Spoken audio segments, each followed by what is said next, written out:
que soltar ese decreto, empezar a atacar a las ciudades. Y los primeros que van a ser probados somos nosotros. Y usted dirá, ¿cómo nosotros también vamos a ser probados si tenemos esa marca Tau? Esa marca Tau, iglesia preciosa, la tienen aquellos que viven clamando y gimiendo, pero tienen un proceso en el Señor. No me diga usted que no va a tener problemas si hace un año atrás el litro de aceite costaba 900 pesos y hoy día cuesta 5.000 pesos. Si usted sabe que las cosas van a subir hasta un punto que nosotros todavía no calculamos, ¿cómo va a sobrevivir la iglesia? A principio de año lo dijimos: oración, adoración, palabra, ¿y qué más? Porque el que no habla bien no tiene davar. Y davar es una palabra creadora, que lo que usted declara se hace.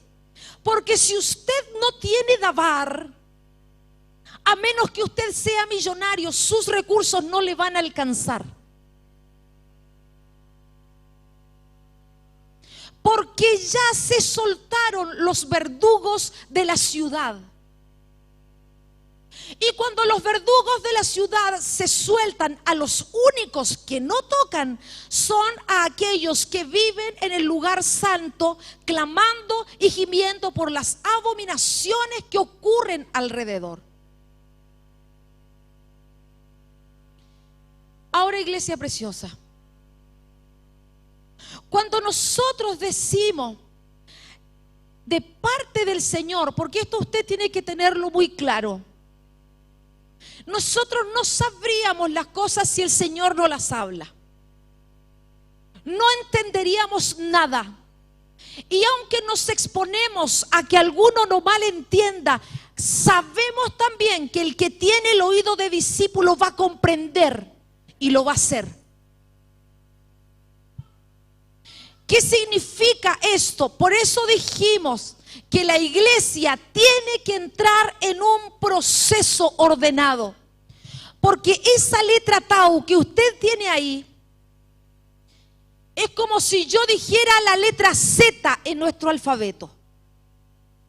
Es la última letra del alfabeto hebreo. Esa es la letra Tau. O sea que para llegar a esa letra ocurrió todo un proceso. Ahora, para nosotros las letras no tienen significado. Pero en hebreo cada letra tiene un significado, representa algo. En nuestro abecedario la letra A es A, una vocal A. ¿Qué significa? Nada, significa A. La letra Z es Z, no significa nada. Pero la última letra del alefato hebreo, que es esa crucecita que es Tau, tiene 3 componentes, que lo hablamos el domingo pasado y yo te lo quiero volver a repasar. Esa letra contiene Dalet, Nun, Resh, Nun. ¿Qué cosa es Dalet? Dalet, hermano, es puerta. En inglés, ¿cómo sería? Door. En hebreo, ¿cómo es? Ese Tau contiene el Dalet, pero esa puerta no es cualquier puerta. Porque para entrar a este tiempo donde tenemos que ser marcados por el Señor, esa puerta significa humillación. Significa que se entiende que yo no poseo nada. ¿Cómo te lo quiero graficar? Mira esta puerta, no sé si todos me alcanzan a ver. Esa puerta no es una puerta gigante, sino que para que yo pueda entrar, tengo que entrar así. Humillada. Y entender que no poseo nada. ¿Qué significa entonces? Esta palabra nos lleva a esa enseñanza que dice que el que entra por la puerta, ese es el pastor. Que las ovejas lo siguen. Juan 10, de cierto os digo, el que no entra por la puerta del redil de las ovejas, sino que sube por otra parte, ese es ladrón y salteador. ¿Quién es el que vino a robar y a matar? No te escuché. ¿Quién es el que vino a robar y a matar? Entonces, para yo poder tener esa marca, tengo que entrar por la puerta. ¿Qué significa entrar por la puerta? Significa que yo me sujeto al pastor. ¿Al pastor Fernando? Al que el Señor te pone por autoridad, llámese ADN, llámese discipulado, te sujetas a una persona que te guía. Eso es entrar por la puerta. ¿Por qué? Porque el Señor necesita a través de esa sujeción sacarnos, perdóname la expresión, el diablo que tenemos adentro. El Señor ama su ordenamiento. Él no ama lo que no tiene su ordenamiento. Eso significa de que esas personas que van a tener esa marca no se mandan solas. No es una persona, y no es que te quiera ofender, pero te tengo que decir la verdad. No es una persona que hace lo que quiere y que busca la excusa para no sujetarse. Es una persona que se sujeta a autoridad, que escucha la voz de su pastor y lo sigue. Porque el discipulado no solamente es para compartir de la palabra del Señor, es para que se trate tu carácter. Si quisiésemos que tú crezcas sin carácter, te hacemos un curso. En un curso nadie te toca el carácter. Te haríamos curso bíblico y tú harías lo que quieres. Pero el proceso de discipulado te enseña a esperar al que viene más lento. Y te obliga a abrirte, aunque a ti no te guste.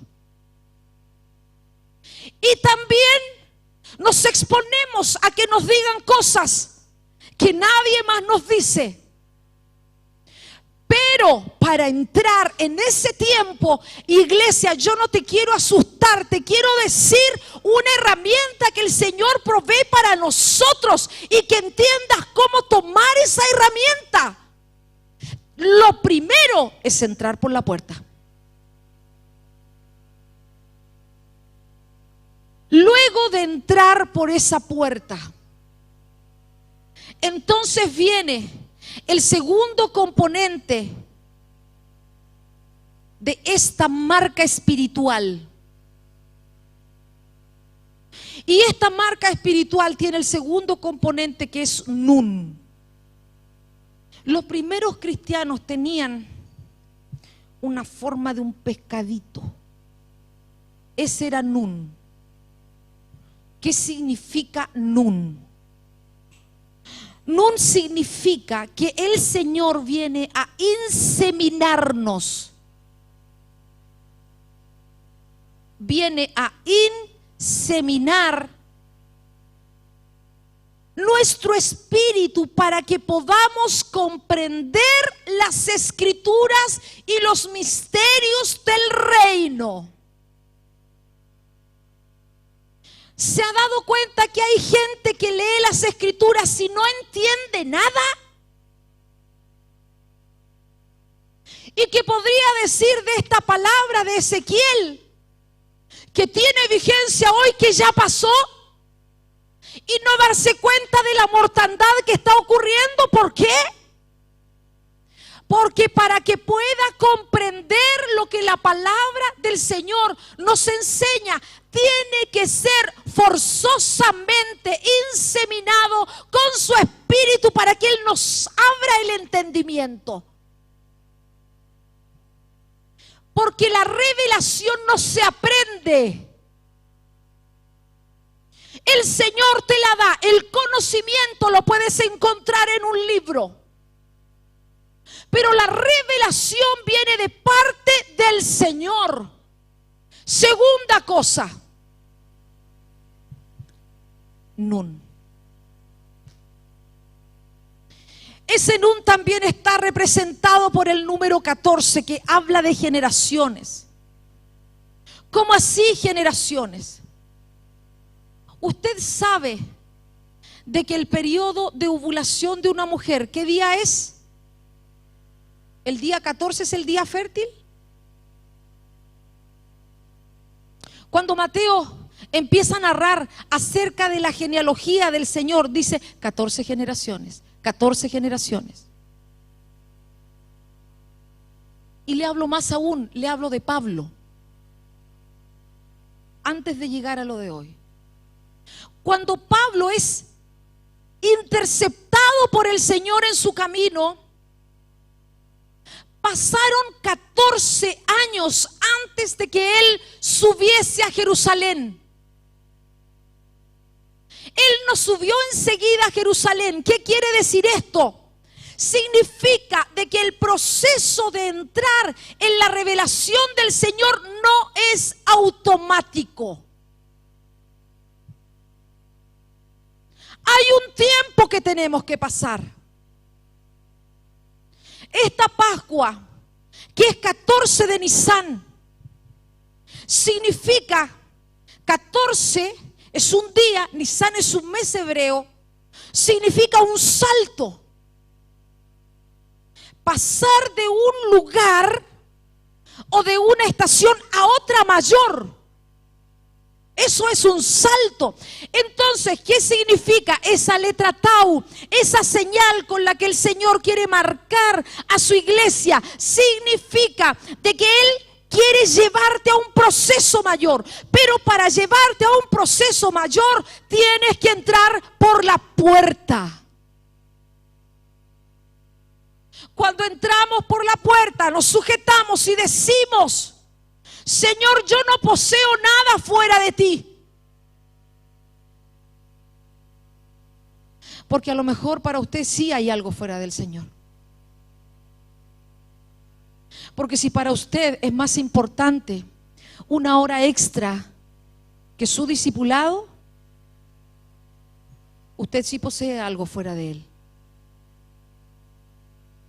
Porque el que dice yo no poseo nada fuera de ti, no tranza al Señor, nunca.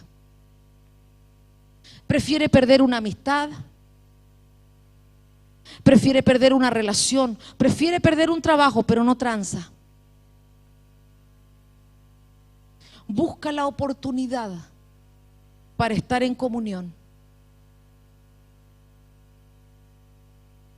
No poseo nada fuera de ti. Sigue avanzando en ese proceso y el Señor viene y empieza a abrir el entendimiento. Y eso es 14. Y usted puede leer en su casa Gálatas 14:1, donde aparece esta palabra que Pablo esperó esos 14 años para subir a Jerusalén a la revelación. Ahora, hermano, yo le hago una pregunta aquí entre nosotros. ¿No le pasa que cuando pasamos tiempo en la presencia del Señor, no ese tiempo corriendo, es ahí cuando el Señor te habla? No nos habla en el corriendo. Y a veces pasan semanas y tú sientes que no te habla. ¿Le ha pasado? Y una vez lo dije, es como si el Señor dijera: ¿cuánto tiempo resistes por mí? ¿Cuánto tiempo eres capaz de esperar por mí? Luego Él empieza a abrir de a poquito. Y uno empieza a comprender cosas que nunca había comprendido. Una de las cosas que me llamó a mí la atención Perdona que te mencione, Javier. Me conmovió mucho el bautismo de Javier, todos fueron hermosos, pero el bautismo de Javier fue muy conmovedor porque él decía, dentro de él tenía un anhelo de Dios que ni él mismo entendía. Había una obra de Dios en él que él no comprendía, una emoción de Dios, un mover del Espíritu que estaba en él, que ni él lo entendía. El Espíritu de Dios pasa tu proceso y te empieza a abrir el entendimiento y a mostrar el camino para llegar a la tercera parte, Resh Nun, que significa cabeza encorvada.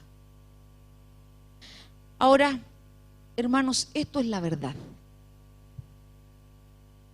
La verdad no solamente es decir, yo estoy en la verdad. No, la verdad significa, yo entro a mi proceso. En ese proceso, el Señor comienza a inseminarme y en la medida que la gloria de Dios va descendiendo sobre mí, yo me voy encorvando. No es lo mismo llevar una mochila de 1 kilo que una de 100, ¿verdad? Ese es el peso de gloria que debiese colocarse sobre nosotros, que nos hace vivir doblados. Y siempre te digo, iglesia preciosa, que la gente no necesita saber cómo nos llamamos, ni tampoco necesita saber qué posición tenemos dentro del cuerpo. Necesitan conocer a Cristo, porque fuera de Él no hay nada. Eso nos hace doblarnos. Porque si el respaldo del Señor no está con nosotros, crisis. Esa es la verdad. La verdad es un proceso, camino, verdad y vida. Por eso es que la semana pasada hablamos de Juan y la antes pasada, Jimena, Pastor Fernando, hablaron de Juan 5, capítulo 2, donde el ángel agitaba las aguas. Y hermano, a uno le parecería que la gente vuelve atrás cuando está en el atrio. Cuando están recién comenzando a conocer del Señor, pareciese que ahí se puede volver atrás. Pero fíjese que no. ¿Cuánta gente conoce usted que cuando los hermanos están predicando en las calles, aparece alguno un poco ebrio y dice, yo predicaba? Yo era de ellos. ¿Se acuerda de Michael? ¿Y por qué ocurre esto?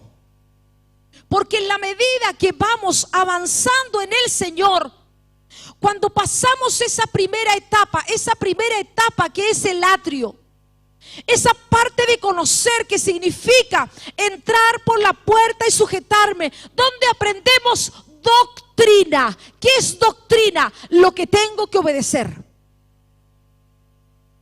Eso es. La doctrina de Cristo, ¿qué contiene? Bautismo.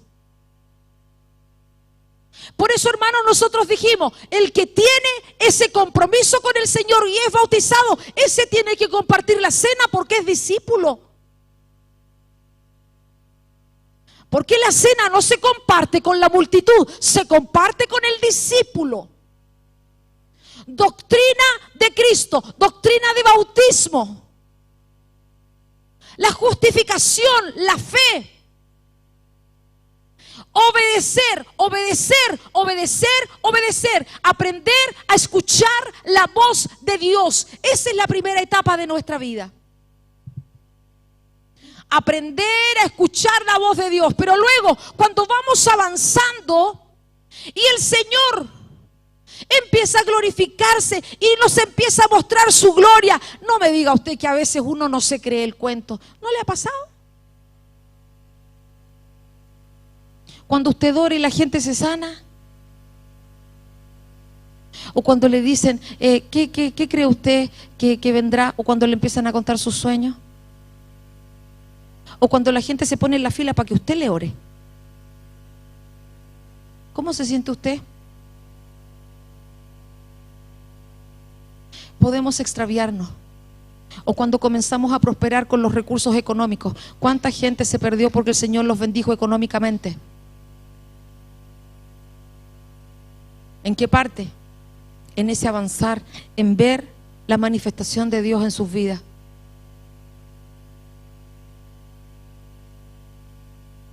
Cuando nosotros ya empezamos a ser reconocidos y entre comillas tenemos un nombre, ahí está el peligro también de perdernos. Eso fue lo que le pasó al paralítico de Betesda. Lo han dicho Jimena y lo ha dicho el pastor Fernando. ¿Por qué? Porque había que doblarse. ¿Qué es lo peor que te puede pasar a ti? ¿Qué sería lo más humillante para ti?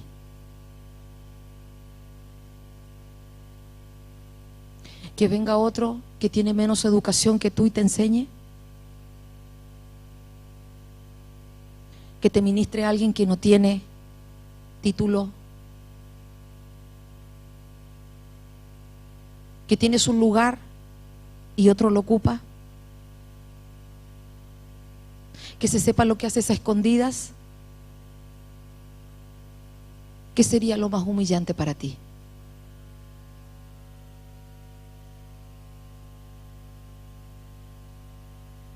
A veces, para que no se sepa lo más humillante, mantenemos apariencia. Y lo que tenemos que hacer es doblarnos.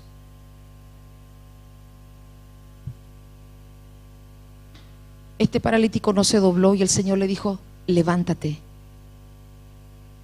anda, levántate, toma tu lecho y anda.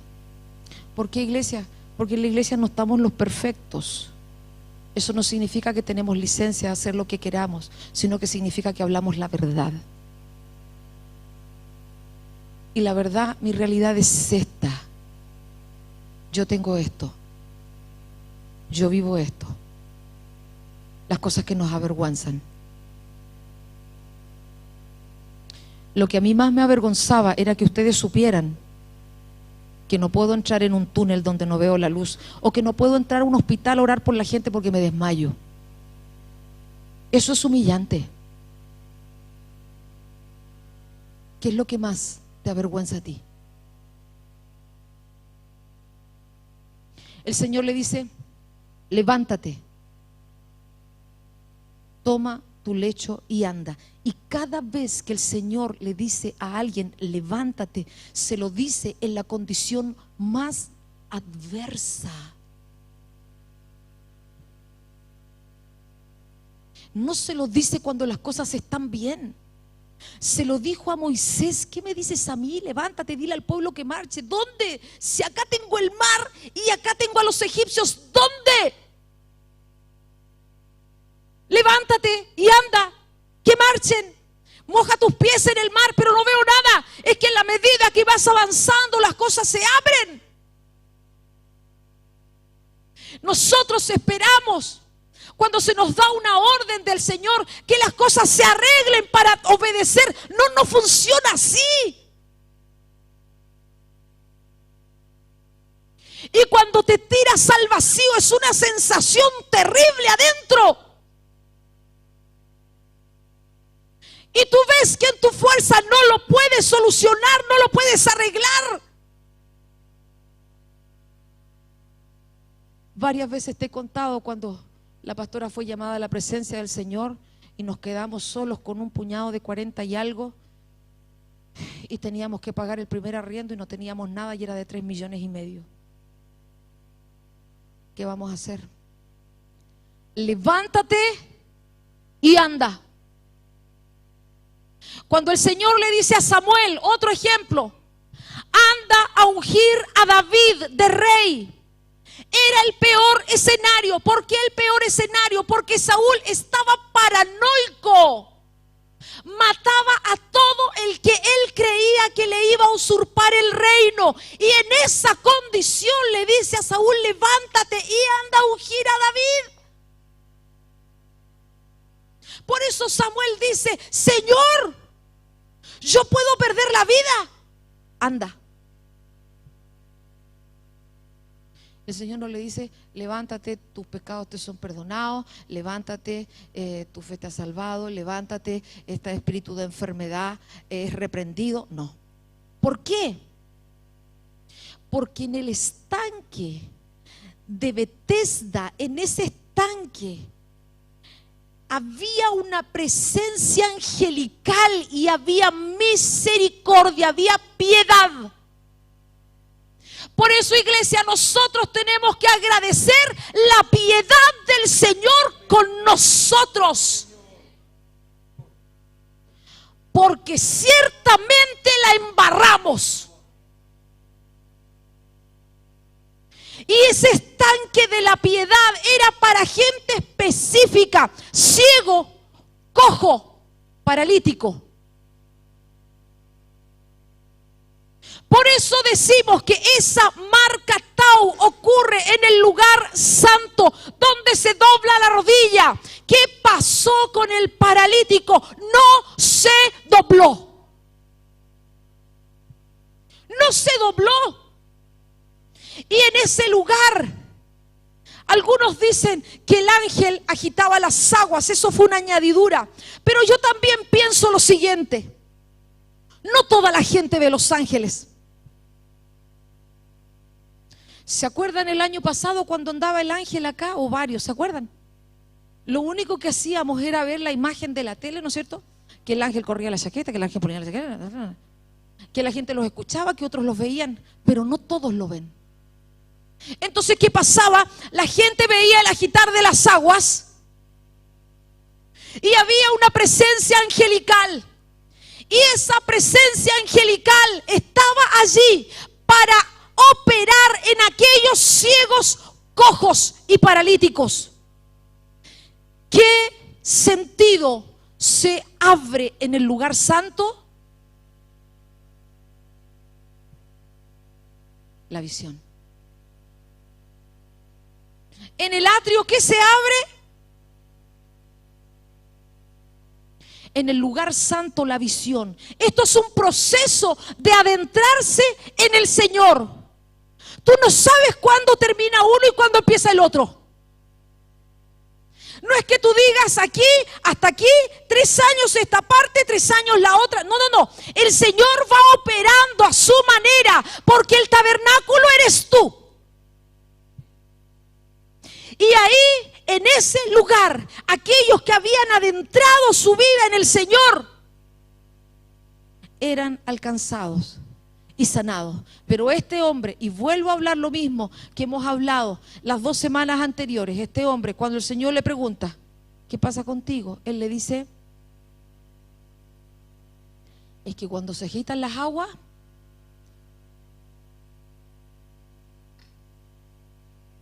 viene otro antes que yo. Y aquí estoy 38 años esperando que alguien me lleve. ¿Por qué le echamos la culpa a los demás de lo nuestro?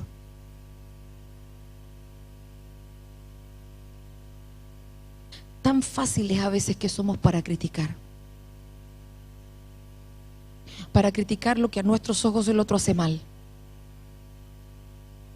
cuando nosotros hacemos lo mismo.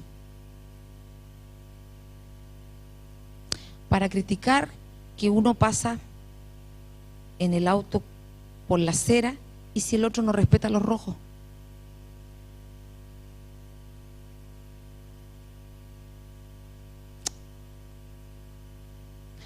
Para criticar que el discipulador hizo esto, hizo lo otro, el hermano hizo esto, hizo lo otro. Uno critica lo que uno tiene. Ese es el problema. Y eso fue lo que le pasa a este hombre. Él critica la amargura que tiene dentro. Ese que está lleno de la presencia del Señor es una persona que te abraza y tú sientes algo especial. Es que tú lo escuchas y sientes algo diferente. La presencia del Señor no te repele. Cuando te confronta, produce un cambio. Pero cuando uno está medio desajustado, eso le afecta. Porque no nos gusta doblarnos. Y el Señor dice, levántate. Y fue lo mismo que el Señor le dijo y que Jimena compartía con el pueblo de Israel después de 38 años. Levántense. Atá. Atá. Ese levántate era atá. Y atá significa pasa este tiempo. Iglesia, tenemos que pasar este tiempo. En este tiempo tenemos que levantarnos y caminar. Porque este es un tiempo espiritual que va a ser de gloria. Y te lo digo en el nombre del Señor, deja de pelear con el que no es tu enemigo. Tu enemigo no es tu esposa, no es tu esposo, no es tu hijo, no es tu hija, no es tu discipulador. Tu enemigo es otra cosa, es un verdugo que se soltó. Y tienes que aprender a discernirlo. Dijimos que en el lugar santo el enemigo era la serpiente. ¿Y cómo opera la serpiente? En el enredo. Que yo te dije, que tú dijiste, que yo entendí, que yo percibí, que yo... Hermano, es un enredo. Y cuando tú te das cuenta del enredo, dóblate. Pasa este tiempo. ¿Por qué? Porque cuando estamos en esa posición, o se va a despertar esa obra de piedad, el misterio de la piedad, que no es darle una moneda al que te limpia el auto, hermano, en la calle.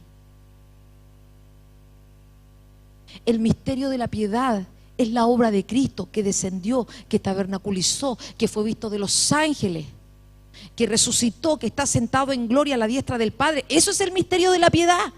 No es recoger ropa y darle al que está desnudo. No, no, no, eso es otra cosa. O se despierta eso, o se despierta el misterio del inicuo. Y quiero hablarte del ejemplo de Naamán, uno que no se dobló. Todos nosotros sabemos el capítulo de Segunda de Reyes, capítulo 5. ¿Qué pasa? Aquí hay un hombre, hermanos, que es un general de ejército, que tiene muchas condecoraciones, tiene muchas estrellas, pero que es un leproso. Tiene una lepra maligna. ¿Sabe de dónde viene la lepra?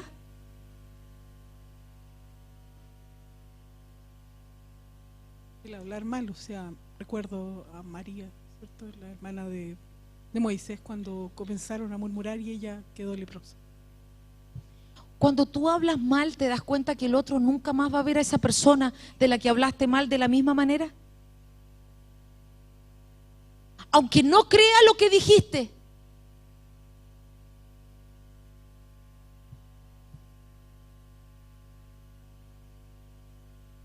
Porque siembras la duda en esa persona y no la vas, y aunque tú la realidad te diga distinto, pero valoras quién lo dijo y crees que ese dijo la verdad de alguna manera.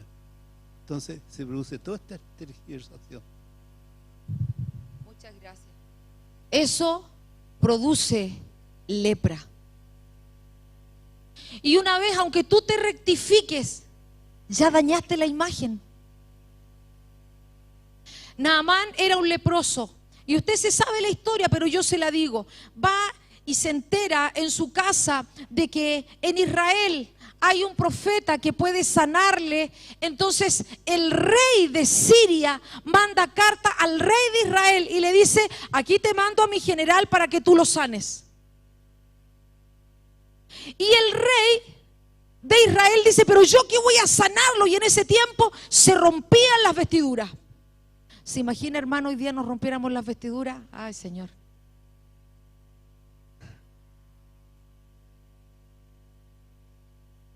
Gracias al Señor que hay otras formas hoy día. Manda y dice, pero ¿qué te voy a sanar yo? ¿Qué voy a hacer yo por ti? Entonces el profeta Eliseo le dice, pero ¿por qué? ¿Por qué tú reaccionas así? Si aquí hay Dios en Israel. Y va este general, imagínate la guardia del general, imagínate los siervos, imagínate los regalos. Si era una persona poderosa. Y resulta que cuando va a la casa del profeta, sale de esa humilde casa del profeta un criado, un siervo, el único siervo, Giezi. Y luego de salir, lo que le dice, anda y báñate 7 veces en el Jordán.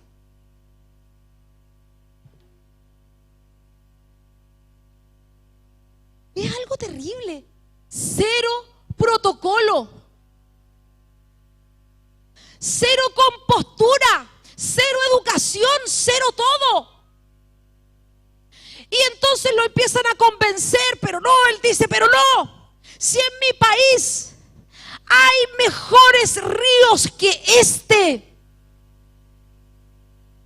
El Señor sabe cómo sacarnos toda la mugre que tenemos adentro, ¿cierto? Sabe cómo ponerte justo ese chofer delante que no te deja pasar. Sabe cómo ponerte en el discipulado esa hermana que tú sientes que tiene voz de pito. Sabe ponértela. Sabe cómo hacer cuando tú estás en el banco que el cajero se ponga a conversar 2 horas y media y todos en la fila afuera con la mascarilla. Sabe cómo hacer aflorar lo peor de nosotros. ¿Para qué? Para que salga. Luego de eso, ¿qué pasa entonces? Él obedece y se humilla y se baña 7 veces en el Jordán, y la piel vuelve a ser restaurada como la de un... ¿Dónde tenía el daño entonces? Era de Siria. Ahora, hermanos queridos, por eso yo te he dicho tanto desde el principio que nosotros tenemos que aprender a estar doblados. Tenemos que aprender a estar en la presencia del Señor, porque esa marca contiene la humillación, contiene el doblarse. 3 cosas: Dalet, la puerta; Nun, la revelación del Señor; Resh Nun, el mantenerme encorvado, que fue lo que este hombre no hizo, se mantuvo de pie. El resto de la historia de Naamán usted se la sabe. Entonces, no voy a alcanzar a hablarte todo porque ya voy a llevar 1 hora, solamente voy a decirte esto. 1 de Timoteo 3:16, e indiscutiblemente grande es el misterio de la piedad. ¿Cuál es? Dios fue manifestado en carne, justificado en el Espíritu, visto de los ángeles, predicado a los gentiles, creído en el mundo, recibido arriba en gloria. ¿Cómo opera esto entonces? El Señor en nosotros. Él nos justifica, visto de los ángeles. ¿Cómo eso es visto de los ángeles? Hermano, la victoria sobre el mal. Tienes que aprender a vencer sobre el mal. Predicado a los gentiles, a tus cercanos, a los que están allí. Creído en el mundo, recibido arriba en gloria. Ahí ya estamos hablando de gobierno. ¿Por qué, hermano? ¿Por qué tenemos que doblarnos? Mateo 5, 25 y 26. Ponte de acuerdo con tu adversario pronto, entre tanto que estás con él en el camino. No sea que el adversario te entregue al juez, el juez al alguacil, y seas echado en la cárcel. De cierto te digo que no saldrás de allí hasta que pagues el último cuadrante. ¿Por qué, hermanos queridos? Porque nosotros, mientras estamos en el camino, tenemos que ver qué problema tenemos con el otro lado y resolverlo. Porque cuando lleguemos a la verdad, cuando avancemos, poneme el tabernáculo, Eriquita. Entonces, ¿qué va a pasar? Se van a juzgar las cosas. Lo que no se resolvió se va a juzgar.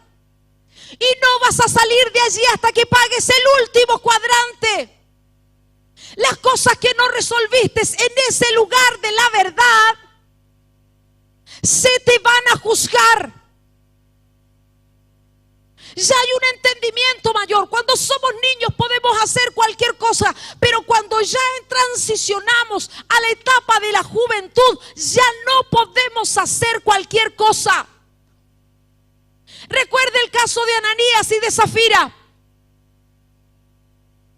¿Se acuerda lo que pasó? Fueron muertos dentro del templo. ¿Por qué? Porque osaron engañar al Espíritu Santo. Con una ofrenda quisieron engañarlo. Ya habían transicionado. La iglesia era de una mente y de un corazón. Reish Nun. Una mente y un corazón. Reish, cabeza. Entonces el Señor no lo permite. Y te digo, cuando nosotros hacemos ofrenda al Señor, no podemos hacer cualquier cosa, porque tú fuiste salvo por una ofrenda.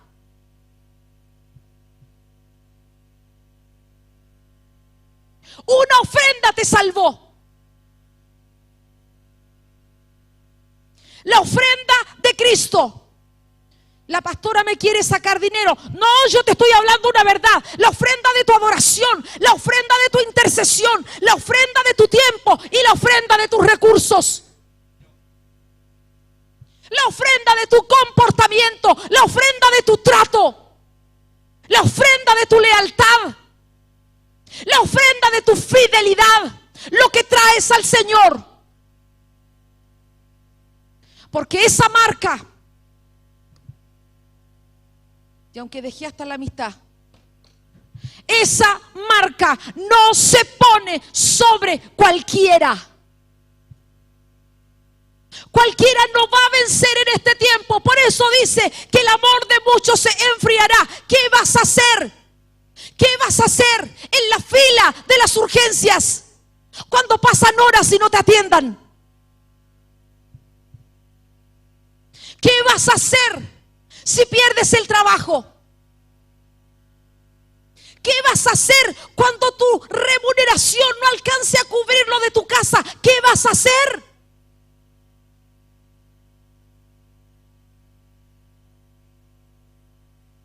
Es que no te estoy hablando pesimistamente, te estoy hablando una verdad. ¿Qué tenemos que hacer? El diseño de Dios, entra por la puerta, sujétate. Porque a todo el que entra por la puerta y se sujeta, el Señor le ha abierto camino. ¿O estoy mintiendo? ¿Ha hecho cosas? ¿O no, Víctor? La última de la que el Señor nos libró. Tremenda. El Señor abre camino, pero tiene que haber un proceso. Yo tengo que aprender a estar doblado. Y no importa que digamos la verdad, porque el Señor ama la verdad.